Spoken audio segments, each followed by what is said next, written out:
Agora que você já sabe que as plantas têm órgãos vegetativos, raiz, caule e folhas, e reprodutivos, flores e frutos, vamos estudar mais sobre os órgãos vegetativos. A primeira estrutura que se forma com a germinação da semente é a radícula, que desenvolve a raiz. Como você já sabe, a raiz é responsável pela fixação da planta ao solo. Além disso, ela possibilita a absorção e condução de água e sais minerais do solo para todas as partes da planta. Geralmente, a raiz é uma parte da planta que não realiza fotossíntese. As células da raiz são aclorofiladas, não apresentam pigmento clorofila. Elas não são segmentadas, são desprovidas de folhas e gemas e, na maioria das vezes, são subterrâneas, com o geotropismo positivo. Isso significa que o crescimento das raízes se dá no mesmo sentido da gravidade. O tamanho e a profundidade das raízes depende das condições do solo, umidade, temperatura, composição, assim como também depende da espécie vegetal. Geralmente, a área que as raízes ocupam é maior do que a copa da árvore, cerca de 4 a 7 vezes maior. Observando uma raiz mais de perto, podemos verificar que ela apresenta zonas. A porção onde a raiz cresce, ou seja, a ponta da raiz, apresenta uma estrutura protetora denominada coifa. No interior da coifa existe a zona meristemática, onde há intensa divisão mitótica das células, que possibilita o crescimento dessa raiz.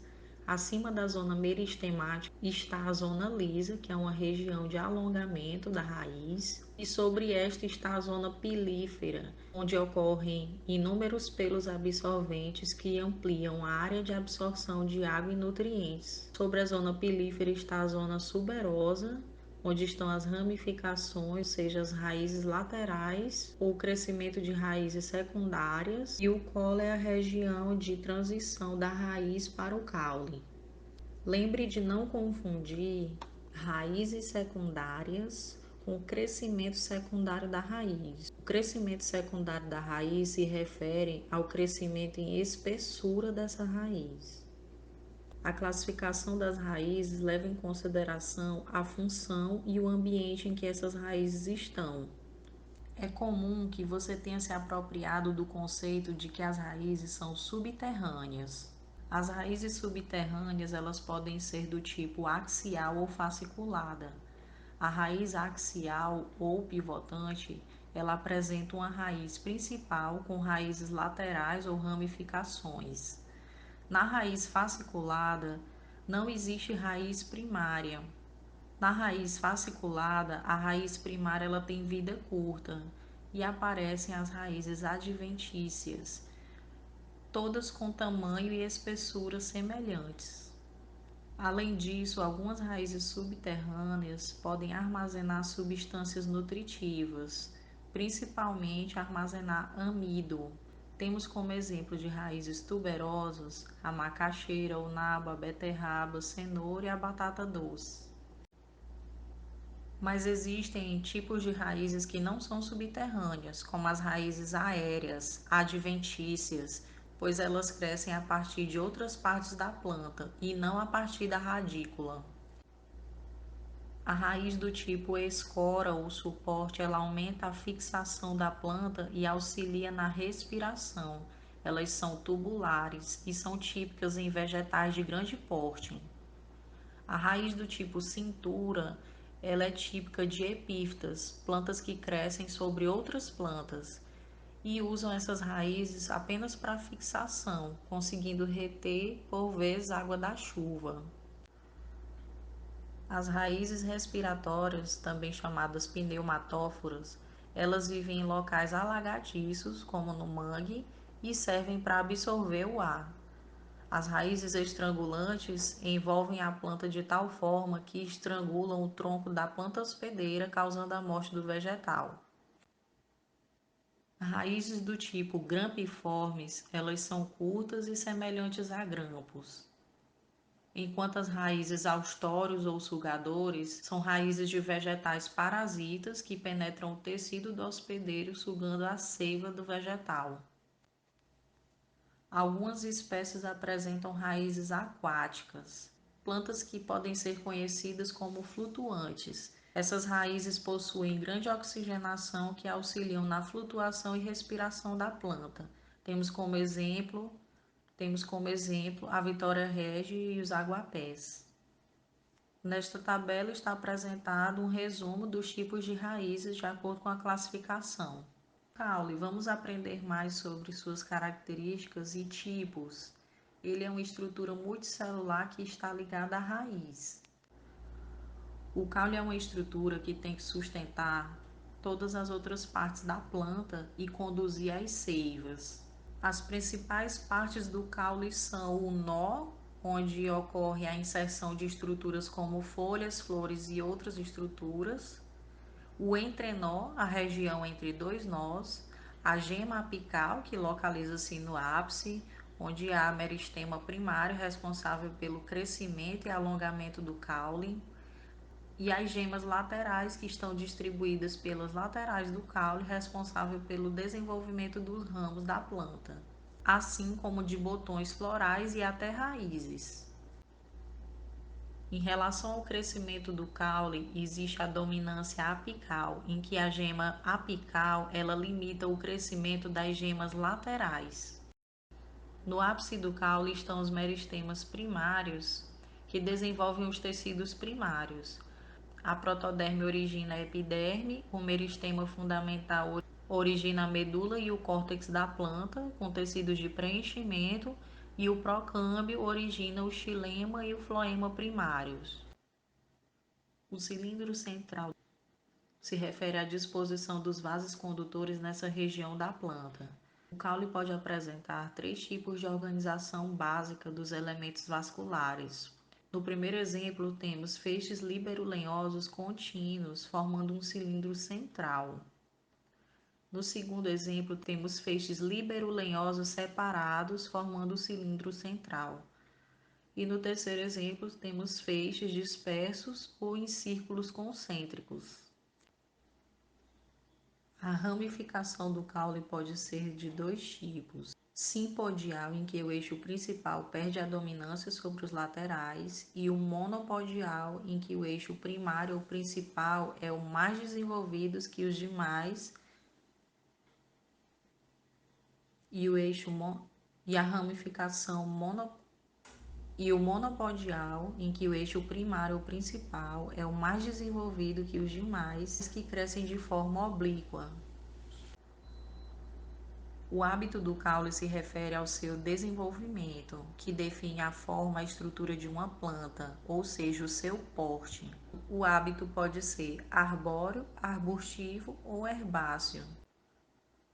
As plantas herbáceas têm alguns centímetros, as arbustivas têm 2 a 3 metros e as arbóreas são aquelas que alcançam maiores alturas. A classificação dos caules também é de acordo com suas funções e o ambiente onde estão. A maioria dos caules que conhecemos, eles são aéreos e eretos. Eles podem ser do tipo tronco, estipe, colmo, haste. O caule do tipo tronco é bem robusto, desenvolvido e ramificado. O estipe não é ramificado. Ele apresenta-se cilíndrico com um tufo de folhas no ápice, como as palmeiras. O caule e colmo, eles também não são ramificados, mas há nítida divisão de gomos, como no bambu e na cana-de-açúcar. As hastes são pouco desenvolvidas, clorofiladas e de porte herbáceo. Algumas plantas apresentam caules modificados, como no caso do cacto, que apresenta cladódios. São caules adaptados para a realização da fotossíntese e que em algumas espécies também podem armazenar água, como a palma. Outro tipo de caule modificado é o caule suculento, que são caules aéreos com parênquima aquífero muito desenvolvido, como a barriguda.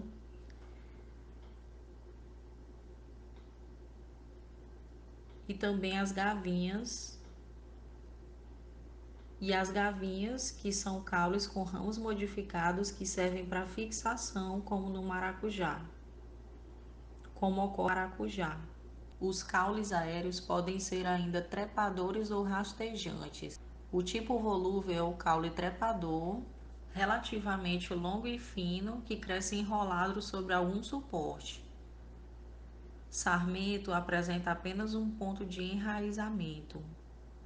E o estolho ou estolão, como ocorre no morangueiro, produz gema de espaços em espaços, as quais podem originar novas plantas com raízes e folhas. Algumas plantas têm caules subterrâneos. Um tipo de caule subterrâneo é o bulbo. Ele é formado por caule e folhas modificadas e classificam-se em três tipos: o bulbo tunicado da cebola, o bulbo escamoso, como ocorre no lírio, e bulbo cheio, como na palma e alho. Outro tipo de caule subterrâneo é o rizoma, que ele cresce abaixo do solo, apresentando raízes adventícias e ramos aéreos. É um tipo de caule que ocorre na bananeira. Apesar da similaridade, podemos verificar que existem diferentes tipos de caules. Agora nós vamos falar sobre as folhas, que desenvolvem-se a partir dos primórdios foliares no ápice caulinar durante seu crescimento. Folhas são estruturas adaptadas para a captação de luz, onde ocorre também a transpiração e as trocas gasosas. As principais partes da folha são o limbo ou lâmina foliar, que é a porção achatada e ampla responsável pela fotossíntese, o pecíolo, que é o pedúnculo pelo qual o limbo se prende ao ramo caulinar, as estípulas são um par de projeções filamentosas encontradas na base do pecíolo, e a bainha, que é uma expansão encontrada na base de algumas folhas. As folhas apresentam nervuras que correspondem aos vasos condutores nessa região. Podemos observar nessa imagem a nervura principal e as nervuras secundárias. As nervuras são uma intrincada rede formada pelo sistema condutor. Em um corte transversal da folha, podemos verificar as camadas de células que constituem esse órgão. Na periferia está a cutícula sobre a epiderme, e o mesófilo da folha é constituído por parênquima e vasos condutores. É na epiderme da folha que estão os estômatos, que possibilitam as trocas gasosas. E no mesófilo ocorre parênquima palissádico, parênquima lacunoso, que são tecidos de preenchimento, e vasos condutores, xilema e floema. Os estômatos são células clorofiladas da epiderme que realizam trocas gasosas. Nas monocotiledôneas aparecem em fileiras paralelas e nas dicotiledôneas a disposição é aleatória. Elas podem ser ainda folhas simples ou compostas. Nas folhas simples, o limbo é inteiro e na composta, o limbo é dividido. Observando sua inserção no caule, as folhas podem ser opostas, oposta cruzada, verticilada ou alterna. As folhas podem ser mais carnosas, peltadas, inseridas em determinada posição no pecíolo, pode ser plissada. As folhas também podem ser modificadas, parecendo estruturas atrativas, atraindo a atenção de polinizadores, e também ocorrem folhas aquáticas, em plantas aquáticas como a Vitória régia. A flor já é uma estrutura da planta responsável pela reprodução. As principais partes da flor são o pedúnculo, que é um eixo de sustentação da flor, o receptáculo, que é uma dilatação apical do pedúnculo, onde se inserem as peças florais, o cálice e a corola, que são os verticilos protetores da flor, o androceu e o gineceu, que são os verticilos reprodutores. O cálice é o conjunto de sépalas e a corola é o conjunto de pétalas. As sépalas podem ser diferentes das pétalas ou podem ser similares. Os verticilos reprodutores são folhas modificadas com a função de reprodução. O androceu é o conjunto de estames e o gineceu é o conjunto de carpelos. Os estames apresentam filete e antera, que é onde ocorre a produção de grãos de pólen, e os carpelos apresentam o ovário, o estilete e o estigma, e é no estigma que há a entrada do grão de pólen e o desenvolvimento do tubo polínico dentro do estilete até alcançar o ovário para fecundação.